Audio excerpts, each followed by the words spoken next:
നമസ്കാരം. ഇന്നത്തെ നമ്മളുടെ വിഷയം നേരുള്ള ജീവിതവും ദൈവാനുഗ്രഹവും എന്നുള്ളതാണ്. സദൃശവാക്യങ്ങൾ 10-ാം അധ്യായം 11 മുതൽ 22 വരെയുള്ള വാക്യങ്ങൾ.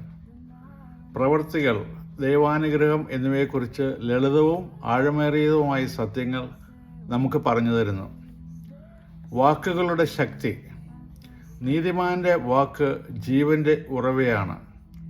വാക്കുകൾ കൂടുമ്പോൾ തെറ്റുകൾ സംഭവിക്കാം. അതിനാൽ നാവടക്കി ചിന്തിച്ച് സാവധാനം സംസാരിക്കുക, തെറ്റുകൾ വരുത്താതെ. സ്നേഹവും സമാധാനവും. പക, വഴക്കുകൾ ഉണ്ടാകുമ്പോൾ സ്നേഹം ഇല്ലാതാവുന്നു. അവ തെറ്റുകളെ മൂടുകയും ചെയ്യുന്നു. അധ്വാനവും വിവേകവും.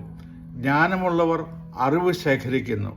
നീതിമാന്റെ അധ്വാനം ജീവനിലേക്കും ദുഷ്ടന്റെ ലാഭം പാപത്തിലേക്കും നയിക്കുന്നു. ദൈവാനുഗ്രഹത്തിൻ്റെ മഹത്വം.